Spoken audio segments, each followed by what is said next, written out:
At narito na naman ang mainit na balitas mula sa mundo ng politika. Matapos kumalat ang matinding usap-usapan tungkol sa umano'y comatose condition ni Pangulong Ferdinand Bongbong Marcos Jr., sunod-sunod ang mga viral posts, live streams at haka-hakang nagdulot ng matinding pagkalito at pangamba sa publiko. Kasabay nito, mas lalong umugong ang mga spekulasyon na si Vice President Sara Duterte umano ang posibleng pumalit sa liderato ng bansa. Ngunit hanggang sa kasalukuyan, wala pang opisyal na kumpirmasyon mula sa Malacanang tungkol sa tunay na kalagayan ng Pangulo. Dahil sa bilis ng pagkalat ng impormasyon online, marami ang nagtatanong kung may katotohanan nga ba ang mga balitang ito, isa lamang itong panibagong viral rumor na nagpapainit sa political climate ng bansa. Ayon sa ilang eksperto, mahalagang maging maingat sa paniniwala sa mga hindi beripikadong post, lalo na kung may kinalaman ito sa pambansang seguridad at pamumuno. Sa ilalim ng konstitusyon ng Pilipinas, may malinaw na proseso ukol sa presidential succession, ngunit kinakailangan pa rin ng opisyal na proseso bago magkaroon ng anumang pagbabago sa pwesto ng Pangulo.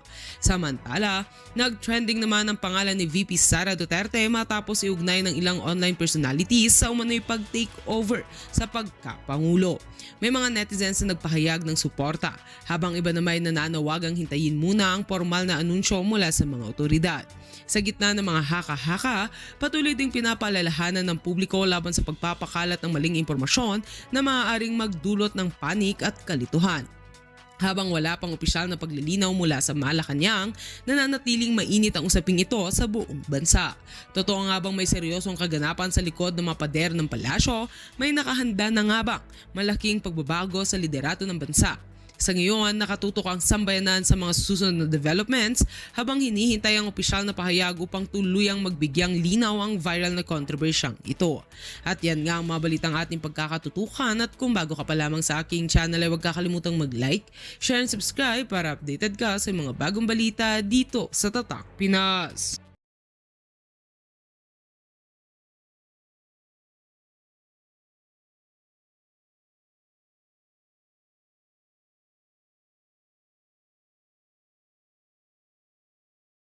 Sa ating community yung join button, andyan lang mo sa baba. Mamaya na ho natin pasadahan yung impeachment na yan. Siyempre, ano pong pag-uusapan nila dyan? Impeachment na naman ho nitong si Vice President Sara Duterte. Grabe, napakarami ho nating problema ngayong mga panahon na to. Pilit pinagtatakpan ng administrasyon nitong si Marcos Jr. Diyan sa mga walang kwentang issue na yan, kagaya ng impeachment. Anong importante ngayon? Pagsususpinde sa VAT sa mga produktong petrolyo dahil direktang natatamaan ng mga ordinaryong mahihirap na Pilipino. Kaya naman dito sa video na to, malalaman na ho natin kung sino nga ba ang kumukontra sa pagsuspinde sa VAT sa mga produktong petrolyo. Dito sa video na to, sinupalpal ho nitong si Congressman Dian, itong si Attorney Miro Kimbo. Nako, asawa ho ito nitong si Stella Kimbo.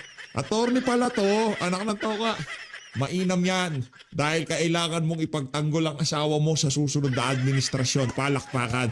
Marami hong katanungan dyan sa alin na yan kay Stella Kimbo dahil siya ang Vice Appropriation Chairperson noong 20th Congress. Siya ho ang kanang kamay ni Zaldico. Kaya nga nandyan naman si Kimbo, bakit hindi siya tanungin natin, di ba? Isa ho siya sa mga ika nga malapit kay Zaldico noong mga panahon na yon. Kumbaga, sa lutuan, isa ho siya sa mga naulingan dahil nandun siya sa kusina noong mga panahon na yon. Kaya naman, dito sa video na to, magkakaalaman na sino nga ba ang kumukontra sa pagsuspende sa VAT, sa mga hindi ho sa mga lahat ng produkto sa mga produktong petrolyo lang ho ito ito malalaman na ho natin bago tayo magtungo dito sa talakayan dyan sa The Spokesgate. Be gentle, anak. Maraming salamat po, Mr. Chair. Yan. At sinusuportahan ko ang panawagan ng ating mga resource persons na pababain ang buwis sa langis. Ngunit isa't kalahating buwan na tayong nagdidiskusyon dito. Yan. At kung hindi tayo mag-schedule ng botohan para pababain ang value-added tax sa aking pananaw, nag-aaksaya lang tayo ng oras dito. Kaya ayaw ko nang pahabain pa ang diskusyon. Nais ko pong talakayan na ang ating susunod na aksyon. Kung maaari ko pong tanungin ang ating butihing chairman ng Ways and Means Committee, kailan po natin pwedeng ischedule ang botohan para pababain ang value-added tax? Pag-uusapan natin yan kasi ako gusto ko na rin So pag-uusapan natin sa Committee on Rules and then tatapusin natin yung complete staff work. Tapos as soon as that is done, mapag-uusapan natin kaagad. Nako, Opo, usap-usap nahihiya na. po ako kasi sa Oo. mahigit 5 cabinet members na nandito at sa daming mga undersecretary at presidents ng mga associations. Siguro, hindi naman natin kailangan talakayin pa na kailangan natin pababain ang buwis. Lahat naman sang-ayon dito. Pati dito sa Kongreso, Mr. Chair, nag-survey ako. Wala pa akong nahanap isang kongresista na umamin sa akin natutol sila sa pagbaba ng VAT. Tinanong ko si Manong Rufus. In favor. In favor. Si Congressman Yap, in favor. In favor. Huwag mo na Ayan. isa-isayin, sayang oras mo. Si Congressman Tino, in favor. Yan. Ito naman, bastos talaga tong Kimbo na to. Paharapin mo asawa mo dyan. Buisit na nagsasalita itong si Kong Lian eh. Oh, minamamamama kasi itong si Kong Lian kasi bata. Pero kung ating titignan, isa ho siya sa mga maprinsipyo ngayon na congressman dyan sa House of Representatives. Itong mga ano na to, itong mga Kimbo na to. Gamit mo ba yung maleta ban ng asawa? Maleta ban to. Artista ba ng asawa mo? Langya ka, Kimbo, ha? Roll call voting na tayo dito, Chair. Maraming mapagkunwari dyan, ha? Wawarningan lang kita, ha? Kaya importante, Mr. Chair, roll call yung botohan natin. Hindi yung pasikreto. Tama. At dapat malaman din ng taong bayan ano ang posisyon ng Kongreso. Correct. Kasi Tama sinisisi tayo, Mr. Chair, eh.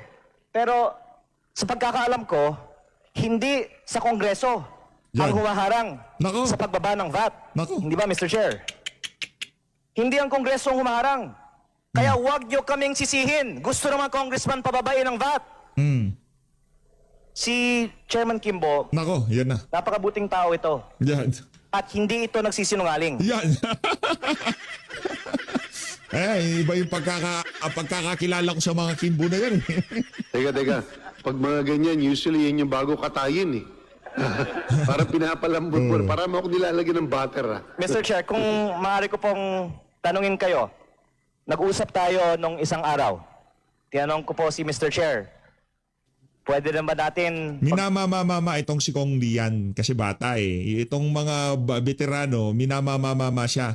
Akala ho siguro nila bebenta yung mga ganyang klaseng kapilosopuhan na sagot kay Congressman Lian. Dito sa PH Update, Kong Lian, ano kas dito, welcome ka. Interviewin nga natin itong si Kong Lian. Pwede ba natin interview ito si Kong Lian? No? Kasi parang sa lahat ng Gensing nakita natin, isa ho ito sa malupit na congressman ni Gen. Yung yung San Fernando, wag ko kayo magpa. Wala ho yan. Si San Fernando, yung salary ang tawag dito, basta yung wala nang provincial rate, di ba? Kalukuhan yun. Ano lang yun, sakay-sakay lang sa issue, hindi ako bilib dun. Bilib lang ako sa dalawang congressman na Gensing ngayong mga panahon na to. Congressman Lian at Congress Miao. Diyan lang sa dalawa na yan. Yaang San Fernando na yan, sakay-sakay lang sa issue yan. Pagbotohan ang suspension Oh. ng VAT sa langis. Kahit hindi muna sa lahat ng bilihin, sa langis po muna. Oh. Ang sabi ninyo, Mr. Chair, may kumokontra sa Sino? kabinete. Yan. Sinabi ko ba yun? Mr. Chair, Pilosopo no? Pilosopo. Minamamamama si Kong Lian eh. kung Lunes ngayon, ano? hindi nyo po bawal ang tatanggihan, pagsisinungaling, ha? papangalanan ko na lang po. Sinabi nyo po sa akin, ayaw kasi ng aking kababayang Batanggenyo pababain ang value-added tax sa mga bilihin o sa petroleum products. Pinangalan nyo po sa akin si Executive Secretary Ralph Recto ang Nako. humaharang sa pagbaba ng value-added tax. Ayun na. Ayun na ho mga kababayan. Maliwanag pa sa sikat ng araw kung sino talagang humaharang sa pagpapababa ng tax dyan sa VAT na yan o pagtanggal sa VAT sa mga produktong petrolyo pa lang naman pinag-uusapan eh. Pambihira o. Hindi ko maalala yan. Ang dami natin pinag-usapan. Napag-usapan ba natin yan? Opo, Mr. Chair. No, but levity aside, I think the question should be addressed to our economic managers Pero, because I think it's a very pressing matter, a pressing issue. Mr. Chair, I think yung Department of Finance kasi nagpahayag na ng kanilang posisyon. Natutol nga sila sa pagbaba ng value-added tax. At ang gusto kong i-get dito, yung separation of powers. Kasi ang Kongreso ay hindi naman dapat sunod-sunuran lamang sa ehekutibo. Kung gusto nating ipasa ang pagbaba ng VAT, hindi natin kailangan sundan ang rekomendasyon ng position paper ng Department of Finance na pinirmahan ni then Secretary Ralph Recto. Tama po, Mr. Chair. Hindi natin kailangan sundan ang Nako. DOF. Well, paalala ko lang uli, Kong Lean, nakapangalan ng aking paboritong anak. Ha? Ang Secretary ng Finance ngayon ay hindi na si... Opo, pero inamin niyo sa akin, Mr. Chair, dahil siya ay Executive Secretary, nilalalim mo lang ang aking pagpulgar ng ating... Pinapalabo lang eh. Oh, alam niyo na ho ngayon kung sino nagmamaniobra. Pagka ayaw ng executive, tumatalima ang House of Representatives. Sa impeachment, ibig sabihin, gusto ng executive. Di ba? Ganyan ho tayo linuloko ng mga congressman na to. Kaya kung sa tingin nyo, yung mga congressman na yan, hindi kontrolado ng Malacanang, aba nagkakamali ho kayo. confidential na diskusyon. Sinabi ninyo sa akin, Mr. Chair, si ES, hindi mo nga sinabi, Recto, si ES, walang ibang ES naman, Mr. Chair, di ba? Oh. No, but in all Ay seriousness, ayaw na ibaba ang VAT. Nako. Mr. Chair, Na-hot seat itong si Kimbo. Oh, ngayon malinaw na ho. At least, naliliwanagan ng sambayanan na pagka merong ika nga ayaw ang Malacanang, talagang nakakarating dyan sa bulwagan na yan. Yan ho ang maliwanag dyan, mga kababayan. I would just like to put it on the record. Totoo ba ang sinasabi ko na nag-usap tayo tungkol sa pagtutol ni ES sa pagbaba ng VAT o hindi? Mr. Chairman, point of order. I'm sorry, gusto Ikaw ko na lang bang ginigrill? linawin, Ikaw hindi na po ako tinatanong? nagsisinungaling dito. Totoo ba o hindi na si ES ay nagpahayag ng kanyang pagtutol sa pagbaba? Walang nakakatawa sa usapan na to. Lahat na lang kasi ginagawang katatawanan itong buwisit na Kimbo na to eh. Di ba lahat na lang? Brad! Asan yung check and balance? Asan yung separation of power? Pambihirang yan. Sunod-sunuran, ganon? Ng VAT. sa pagkakaalam ko, malinaw na malinaw dito, Kong Lean, na marami sa mga cabinet members natin, hindi lang siya, all our economic managers have put their position na tutol sila sa pagbaba ng VAT. Sabi ni Secretary Balisacan last week, pabor siya. Kaya wag natin ilaglag si Secretary Balisacan. Hindi niya sinabi yun. Ang sinabi Mas niya is... progresibong buwis dapat. Ang sinabi niya is kailangan natin balansin at makita kung ano magiging Pero epekto. ang sinabi niya, kailangan mas progresibo ang buwis. And I'm sorry that I'm discussing the approval of a measure in front of our resource persons, pero in all honesty, I find it a waste of our time to keep on listening to people recommending that we suspend taxes. Congress passed a law to suspend the excise tax on petroleum products almost a month ago. And today, we have not yet seen a suspension on diesel. Siguro ang susunod na panukalang batas, Mr. Chair, hindi na authorizing the President to exercise a suspension of the tax. Siguro, Mr. Chair, dapat ang Kongreso na ang magdesisyon sa pagbaba ng VAT. At bago ako magtapos, gusto ko lang pong linawin for the record, Mr. Chair. Isatabi na natin yung posisyon ng ibang mga miyembro ng kabinete. Totoo ba o hindi na minsan nagpahayag si Secretary Ralph Recto ng kanyang pagtutol sa pagbaba ng VAT? Totoo pa ba o hindi? Alam ko on paper malinaw sa DOF ang kanilang hesitation or at least pagtutol sa reduction ng VAT. At ang aking panawagan na lang po ay simple. Ang Kongreso ay hiwalay sa ehekutibo. Yan. Tayo ay narito bilang mga halal na opisyal, hindi po bilang mga appointees. Kung gusto ng mga miyembro ng Kongreso pababain ang VAT, nananawagan ako sa Kongreso, botohan na natin ang pagbaba ng VAT kahit na ayaw ito ng Executive Secretary o kahit sinong miyembro ng kabinete. Maraming salamat po, Mr. Chair. Palakpakan natin itong si Congressman Leandro Levista. Yan yung mga dapat na maging senador sa 2028. Yan ang mga kalibre ng mga politiko na dapat magkaroon ng reforma itong bansa na to. Kung ang ating mga politiko ay mga tunog siraulo kagaya nitong si Kimbo, walang mangyayari dito sa bansa na to. Kung idadaan tayo sa pa-dribble-dribble at pagiging aso nila sa Malacanang, anak ng toko, pasensya na ho, wala ho kayong makikitang pagbabago kahit na sa loob ng isang milyong taon dito sa bansa na to.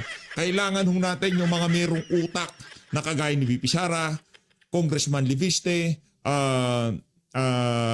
Mayor Baste Duterte, yan ho, Attorney Vic Rodriguez, Pastor Kibul, yan ho kasi, yan mga may napatunayan, hindi nagnakaw sa bayan. Hindi kagaya nung from tricycle, nagkakaroon ng artista bag. From bayong, nagkakaroon ng mga luxury bag, nagkakalaga ng milyon-milyon.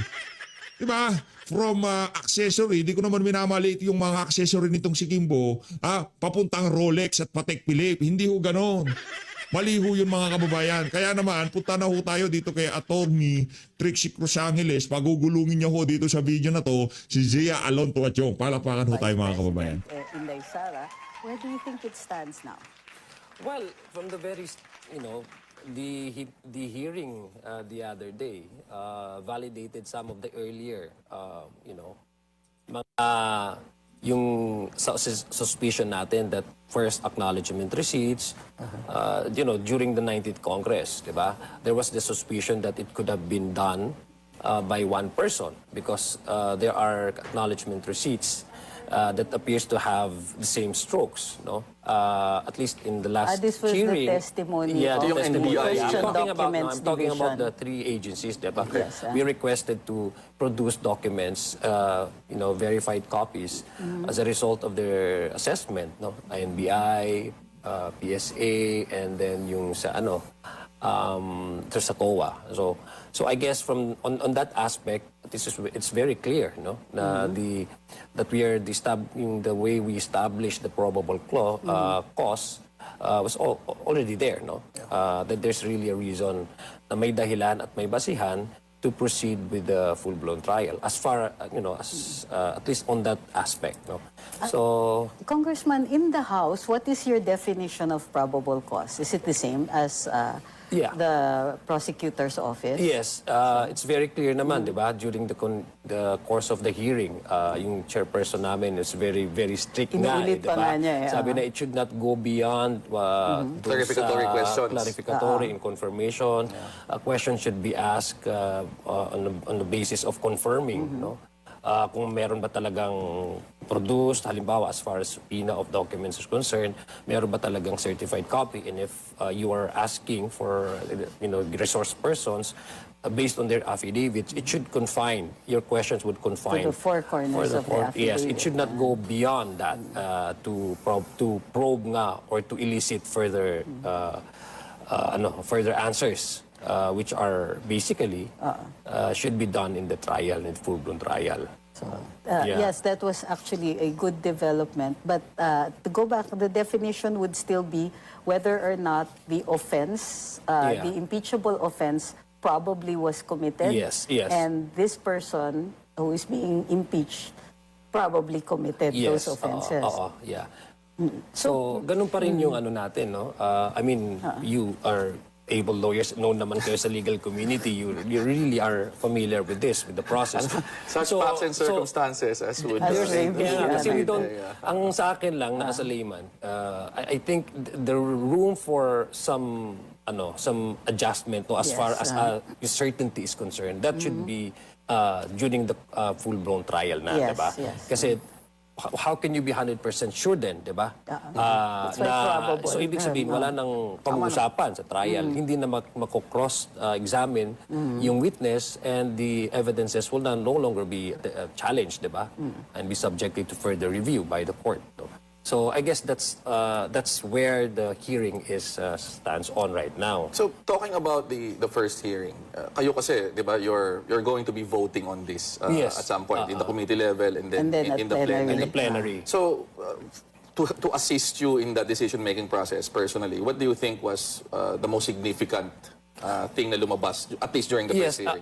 ako kasi, I was part of the good government hearing in the previous In the 19th in the 19th Congress. Congress. Yes. So if you go back to, if you review the clip, dung live stream, I actually asked Badriaga based on yung affidavit niya, supplemental affidavit niya, covering the 125 million, yung utilization confidential of funds. confidential funds. I did not bother myself with the other anecdotes, no, yung narration niya. But I'm Okay. focused on the exact, yung narration niya, or yung based niya is affidavit, na Di na ho tayo sa segue siguro dito ng madami kasi kaya na ni Attorney Trixie. Kaya niya na yan si Zia Lotadjong. Abogado yan. Si Zia, abugago, hindi abogado. Abugago yan. Connected with the alleged crimes, betrayal of public trust, as cited under the complaints, the Sabella complaint and the fourth complaint. So, yun lang yung pinofocus ko. Hindi ako lumalabas doon, diba? So, kaya nga tinanong ko si Madriaga because it was very explicit yung pag-mention niya and pag-describe niya how he allegedly received the call from the Vice President ordering him to meet with Colonel Nolasco, diba? Colonel Nolasco, and then when Colonel Nolasco texted him for further yung itinerary nila on that alleged day, they went to DepEd Central Office and met with Colonel La Chica and Gina Acosta. These are names were already brought out during the open hearing. No? Yes. Gina Acosta says, when we ask her, how did, do you know or have you any knowledge insofar as the issuance of the acknowledgement receipts in the implementation, utilization of the confidential funds, and she directly said no, binigay na kay Colonel La Chica. No? So it was Colonel La Chica who maybe have some sort of knowledge on how the distribution in the issuance of the acknowledgement receipts. So kung ibabangga mo yun doon sa sinabi ni Madriaga, these are the names that prominently mentioned during the hearing of the good government, which actually covers the 125 million pesos that was allegedly spent in just 11 days. But according to Madriaga, it was not spent, pero affidavit naman niya yun. So sabi ko nga, it should not be taken also as a sacred truth. It should still be cross-examined by the Senate, acting as impeachment court. Pero as far as I'm concerned, that's the thing that that catches my attention. Kasi these are the names. Nalilink niyo to sa Yes, previous nalilink ko doon. investigation. And then, according to his affidavit, sabi niya, he later found out that the lady who was with Colonel La Chica at the time, I don't know kung nakapark ba yung sasakyan nila sa DepEd Central, approaching the vehicle, he later learned that that was the Special Disbursement Officer, yes, in charge of the confidential funds. So, hindi naman ata nag-uusap si Miss Gina Acosta, hindi naman ata nag-uusap si Madriaga, no? So, why this Yung mga handler niya, mga handler niya pwedeng lang pagbanggain.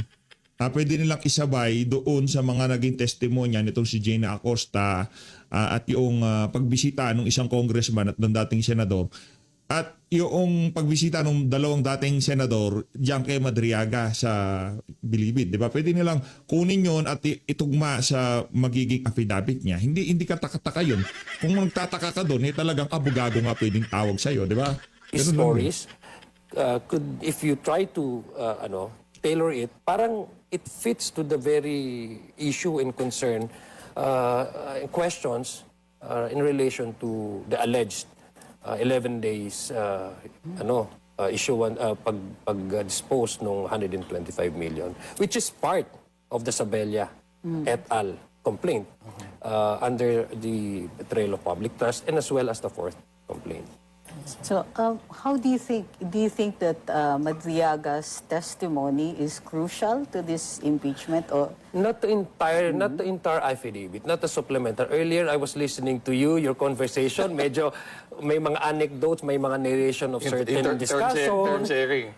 which is, kung akong tatanungin mo, hindi siya germane doon sa complaint ng Sabella. But I guess, well, if I would try to understand Madriaga, I think that's part of him proving that he's very close to the family, to the Duterte family. Probably I think those narrations of circumstances, circumstances wherein he had a meeting with the former president, he was instructed by the former president.